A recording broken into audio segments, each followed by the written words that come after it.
hei ja tervetuloa. Ehkä sinulle käy näin, ymmärrät jo paljon, kun kuulet tai luet suomea. Mutta kun haluat itse sanoa jotain, ajattelet liian kauan. Pääsi on täynnä ajatuksia. Haluat tehdä lauseesta täydellisen. Mietit kielioppia, sanoja, päätteitä. Ja sitten hetki on ohi. Toinen ihminen ei enää odota. Et sano mitään. Pysyt hiljaa. Tunnen tämän tunteen hyvin, sillä minulla oli sama. Kun aloin oppia suomea, ajattelin aina liikaa. En halunnut tehdä virhettä. Halusin näyttää, että olen fiksu. Mutta juuri se oli ongelmani. Ajattelin ja ajattelin, mutta en puhunut. Päässäni oli tukos, sanoja vasemmalla, sanoja oikealla, kaikki jumissa. Tunsin olevani jäässä, hidas, estynyt, hiljainen. Muistan kohtauksen koulusta.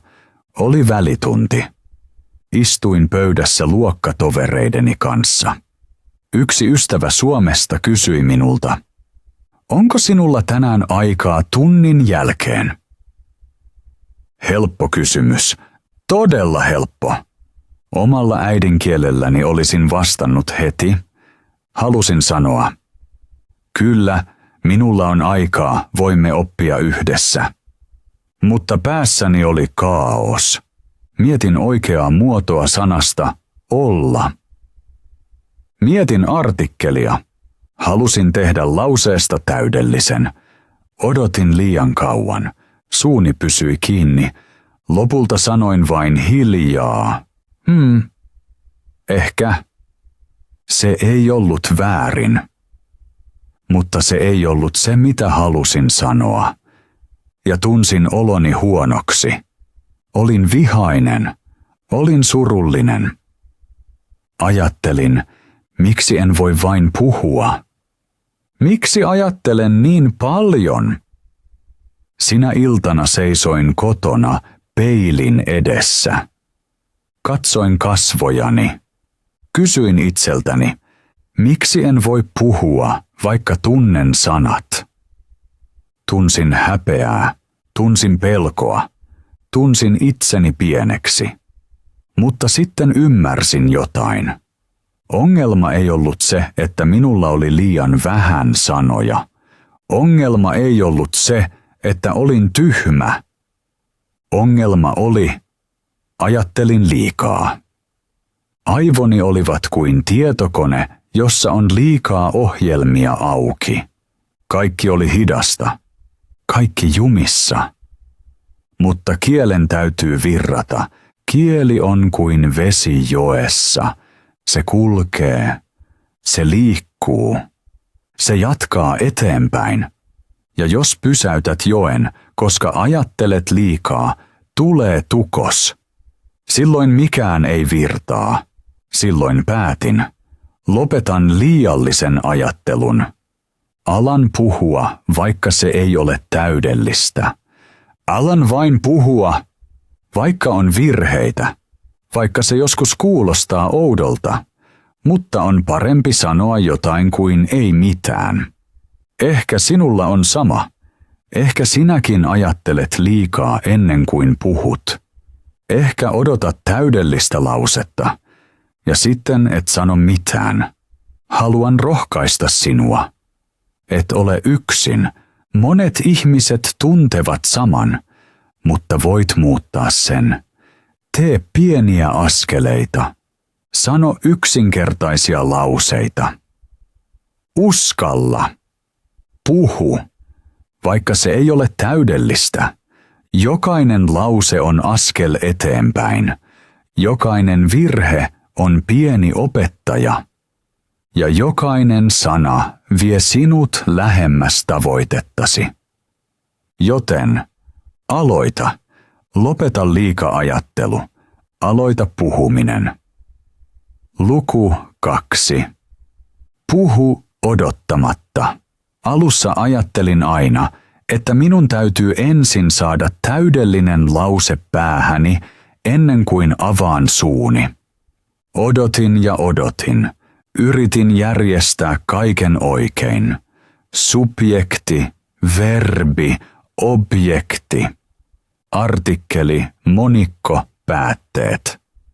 Pelasin kielioppia päässäni kuin pientä palapeliä, mutta sillä aikaa hetki oli jo mennyt. Ihmiset katsoivat minua. He odottivat. En sanonut mitään ja tunsin oloni huonoksi. Hidas, hermostunut, estynyt. Kerran olin kahvilassa. Tarjoilija tuli ja kysyi, haluatteko juoda jotain? Todella helppo kysymys. Halusin sanoa, kyllä, teen kiitos. Mutta päässäni myrskysi. Onko se tee vai teen? Pitääkö kiitos olla alussa vai lopussa? Ajattelin ja ajattelin. Ja tarjoilija katsoi minua. Lopulta osoitin vain ja sanoin, tee. Ääneni oli hiljainen. Kasvoni olivat punaiset. Häpesin. Ja näin käy usein, kun ajattelemme liikaa. Haluamme olla oikeita, mutta lopulta sanomme vähemmän tai emme mitään. Sinä päivänä kahvilassa ymmärsin jotain. Ongelma ei ollut, etten osannut suomea. Tunsin sanan tee. Tunsin sanan kiitos. Mutta odotin liian kauan. Yritin tehdä lauseesta täydellisen. Ja juuri se pysäytti minut. Päätin, lopetan odottamisen. Alan puhua heti, vaikka lause ei ole täydellinen. Vaikka teen virheitä, se on kuin urheilussa. Jos haluat oppia juoksemaan, sinun täytyy juosta. Et voi istua penkillä ja ajatella, miten juostaan. Sinun täytyy nousta ja juosta. Ehkä kompastut. Ehkä olet hidas, mutta askel askeleelta tulet paremmaksi. Kieli on sama. Kun puhut, opit. Et kun vain ajattelet. Ehkä sinulla on sama. Ehkä odotat liian kauan, koska pelkäät virheitä. Mutta tiedätkö mitä? Virheet ovat normaaleja. Virheet ovat osa oppimista. Ihmiset eivät naura sinulle. He kuuntelevat sinua. He näkevät, että yrität. Ja se tekee vaikutuksen. Joten aloita puhuminen heti. Vaikka se on vain yksi sana, vaikka se on vain hei tai kiitos. Sano se, puhu. Älä odota, pääsi oppi reagoimaan nopeammin. Suusi oppii sanomaan sanat suoraan. Pala palalta olet vapaampi. Ajattelusi on kevyempää. Suomen kielesi vahvistuu. Luku 3. Kuuntele ja päästä mielesi vapaaksi. Kun aloin oppia suomea, ajattelin usein. Minun täytyy puhua enemmän. Minun täytyy oppia enemmän sanoja. Mutta unohdin tärkeän asian. En kuunnellut tarpeeksi. Opin sanoja kirjoista, harjoittelin kielioppia, mutta kun joku puhui nopeasti, olin hukassa. Kuulin vain yksittäisiä sanoja. En ymmärtänyt. Olin hermostunut, epävarma, hiljainen. Sitten huomasin, pääni oli liian täynnä, liikaa sääntöjä, liikaa ajatuksia. Mutta korvani oli tyhjä. Minun täytyi harjoittaa korvaani. Muistan tilanteen puistossa. 2 vanhempaa naista istui penkillä vieressäni. He puhuivat säästä. Yksi sanoi, tänään on lämmintä, mutta huomenna sataa varmasti. Niin helppo lause, ja silti kuulin vain, tänään lämmin, huomenna. Loput oli kuin musiikkia ilman merkitystä. Tunsin itseni tyhmäksi. Ajattelin, miksi en ymmärrä, mutta sitten päätin, kuuntelen suomea joka päivä. Joka päivä vähän. Kuuntelin musiikkia. Suomalaista musiikkia, esimerkiksi Jenni Vartiaisen kappaleita. Kuuntelin bussissa suomenkielisiä podcasteja, vaikka en ymmärtänyt kaikkea. Katsoin videoita, hyvin yksinkertaisia, tekstityksillä. Alussa se oli vaikeaa. Kaikki kuulosti nopealta. Kuulin vain paloja, mutta vähitellen jokin muuttui. Korvani tottui ääniin. Sanat eivät olleet enää vieraita. Ne olivat tuttuja. Ne olivat kuin pieniä ystäviä, jotka palaavat uudestaan. Ja eräänä päivänä se tapahtui. Menin leipomoon. Edessäni seisoi mies. Hän tilasi. Haluaisin 2 sämpylää ja palan kakkua. Olin yllättynyt. Ymmärsin sen, jokaisen sanan, ilman ajattelua. Se oli ihana tunne. Kevyt, selkeä, vapaa. Hymyilin ja päässäni ajattelin. Se toimii. Kuunteleminen on kuin lihas. Jos käytät sitä joka päivä, se vahvistuu. Jos et käytä, se pysyy heikkona. Kieli on kuin musiikki. Mitä useammin kuulet sen, sitä kauniimmalta se kuulostaa. Ehkä sinulla on sama. Ehkä ajattelet, että sinun täytyy ensin puhua. Mutta se ei ole totta. Kuunteleminen on yhtä tärkeää. Korvasi rakentaa siltoja päässäsi. Aivosi yhdistävät äänet merkitykseen. Ja eräänä päivänä tulee hetki. Ymmärrät ilman kääntämistä. Kuuntelet ja ymmärrät. Se on maaginen hetki. Haluan rohkaista sinua. Aloita tänään. Kuuntele 10 minuuttia suomea päivässä, kun kokkaat. Kun kävelet, kun siivoat, aivosi kuuntelee mukana, vaikka et ymmärrä kaikkea. Ja se riittää. Askel askeleelta korvasi paranee. Pääsi ajattelee vähemmän. Kielesi on kevyempi. Luku 4. Älä pelkää puhumista. Alussa minulla oli aina suuri pelko puhua. Halusin sanoa jotain, mutta ääneni pysyi hiljaa. Ajattelin, jos puhun nyt, teen varmasti virheen. Jos teen virheen, ihmiset nauravat. Jos he nauravat, häpeän. Joten usein olin hiljaa, nyökkäsin vain, hymyilin vain. Mutta sisälläni oli stressiä, painetta, pelkoa. Muistan vielä hyvin yhden tilanteen. Olin leipomossa. Edessäni seisoi 2 ihmistä, he puhuivat nopeasti. Sitten oli minun vuoroni. Myyjä kysyi ystävällisesti. Mitä haluaisitte? Tiesin tarkalleen, mitä halusin. Halusin sämpylän juustolla. Todella helppoa. Mutta pääni pysähtyi. Ajattelin, onko se sämpylä vai 1 sämpylä? En tiennyt. Sydämeni hakkasi nopeasti. Käteni olivat kylmät. Mietin niin kauan, että myyjä katsoi minua. Hän odotti. Tunsin itseni pieneksi. Olin epävarma. Lopulta osoitin vain ja sanoin, tuo. Hän hymyili, hän oli ystävällinen, mutta olin surullinen. Ajattelin myöhemmin kotona, miksi en sanonut mitään, miksi pelkäsin.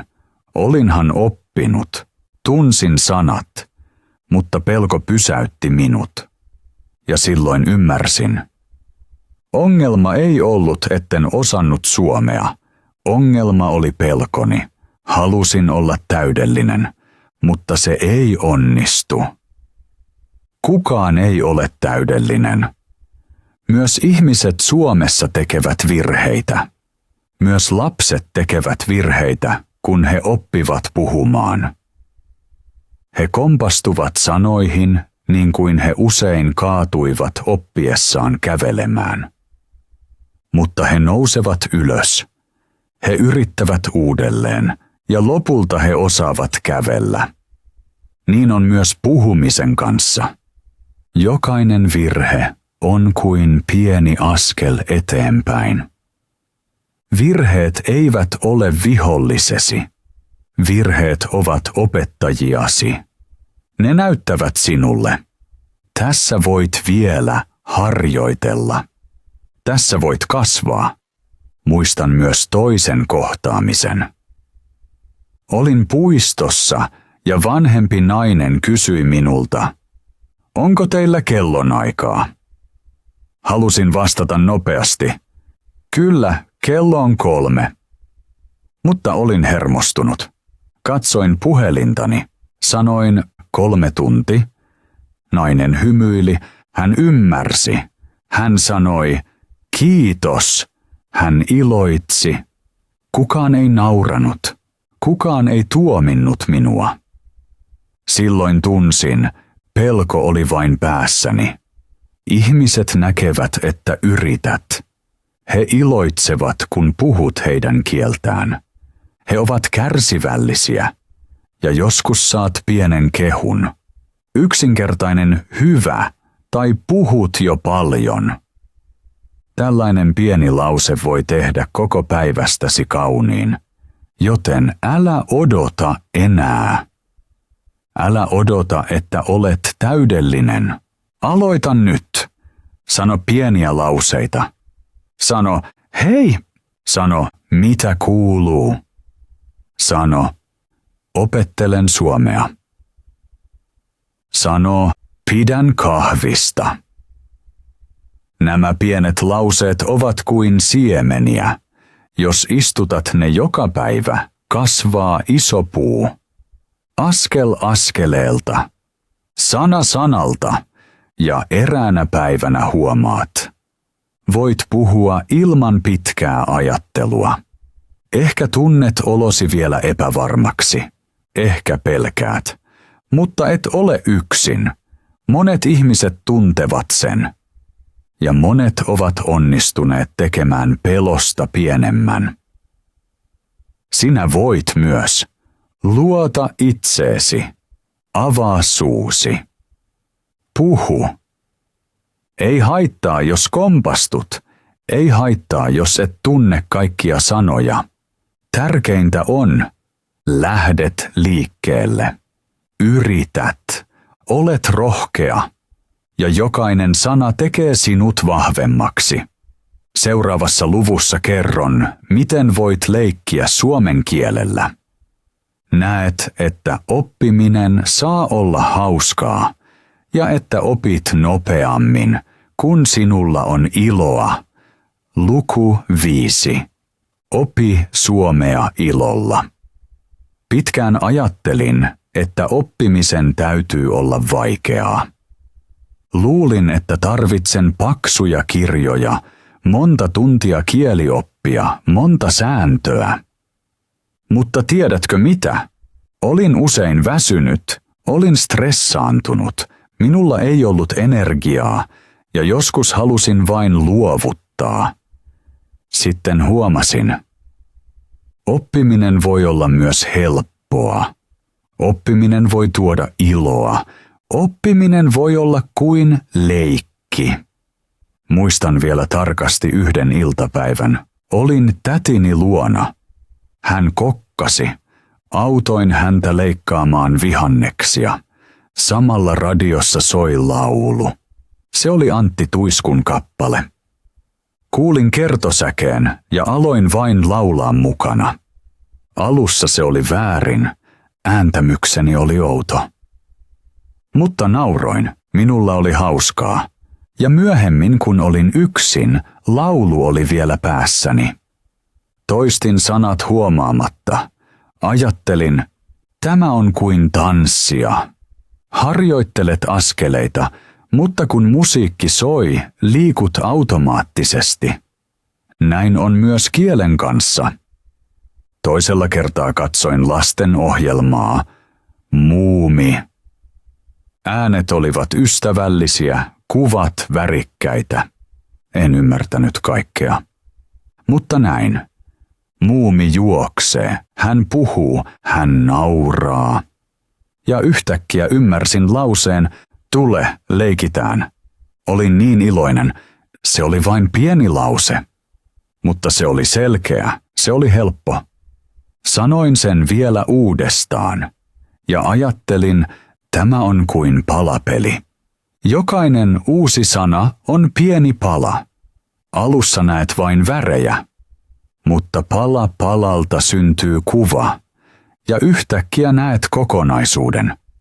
Aloin myös tehdä pieniä leikkejä. Valitsin 5 uutta sanaa. Omena, juna, katu, nauraa, kylmä. Sanoin, omena on kadulla, juna on kylmä, minä nauran. Lause oli hassu, mutta hymyilin. Käytin sanoja ja niin ne jäivät päähäni. Voit myös piirtää kortteja. Piirrä kukka! Kirjoita alle, kukka. Sekoita kortit, etsi pareja, se on hauskaa.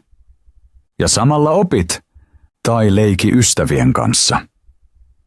Jokainen sanoo yhden suomen sanan. Seuraavan täytyy heti tehdä lause. Sinä naurat, teet virheitä. Mutta juuri se vie sinua eteenpäin. Koska pääsi oppii reagoimaan nopeammin, ilman pitkää ajattelua.